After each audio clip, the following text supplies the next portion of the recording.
Shalom, selamat pagi, selamat datang dan selamat bertemu kembali dengan renungan Grace Kasih Karunia yang dengan judul pagi ini dimenangkan oleh kasih karunia. Dalam Roma 6 ayat 14 berbunyi, sebab kamu tidak akan dikuasai lagi oleh dosa karena kamu tidak berada di bawah hukum Taurat tetapi di bawah kasih karunia. Penting bagi kita menerima kasih karunia, tidak ada penghukuman. Karena inilah yang akan memberikan kita kuasa untuk mengatasi kelemahan, kebiasaan yang merusak, dan kecanduan. Jika kita percaya bahwa Tuhan menghukum kita karena berbagai kegagalan kita, bagaimana mungkin kita berani berlari kepadanya untuk minta perlindungan ataupun pertolongan? Lihat bagaimana Yesus memberikan orang berdosa kuasa untuk tidak lagi berbuat dosa. Ia membela wanita yang dipergoki berbuat zina. Ia memandang dengan lembut ke dalam matanya dan berkata kepadanya, "Hai perempuan, di manakah mereka? Tidak adakah seorang yang menghukum kamu?" Jawab perempuan tersebut, "Tidak ada Tuhan." Lalu kata Yesus, "Aku pun tidak menghukum engkau. Pergilah dan jangan berbuat dosa lagi mulai dari sekarang." Lihatlah, 10 perintah Tuhan dengan segala kekudusannya tidak dapat menjadikan kita kudus dan tidak dapat mengakhiri dosa. Kuasa menghentikan dosa yang menghancurkan kehidupan kita berasal dari menerima karunia, tidak ada penghukuman dari Yesus. Juru selamat kita yang telah memenuhi tuntutan hukum Taurat, ketika berkata pada kita, "Tidak adakah seorang yang menghukum engkau? Aku pun tidak menghukum engkau. Pergilah dan jangan berbuat dosa lagi mulai sekarang."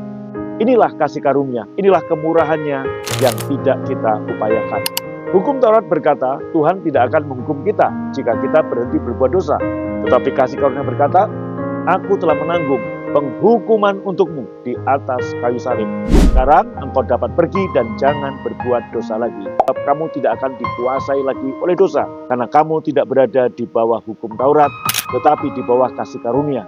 Jika kita masih berjuang melawan dosa, ini saatnya kita berhenti bergantung pada hukum Taurat, masuklah ke dalam kasih karunia seperti yang Rasul Paulus lakukan.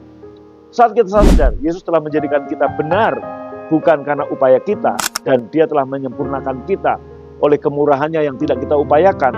Hal ini akan memberikan kita kemampuan mengatasi setiap godaan, kebiasaan buruk, dan kecanduan berdosa dalam hidup kita.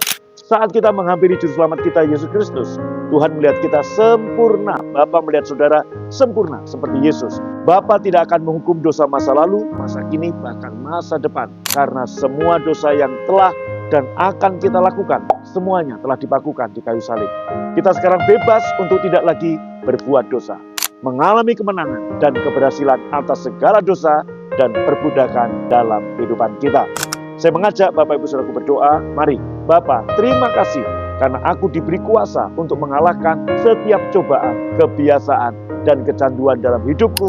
Karena anugerah-Mu dan karena karunia tidak ada penghukuman lagi. Terima kasih telah terjadi perubahan dari dalam diriku keluar.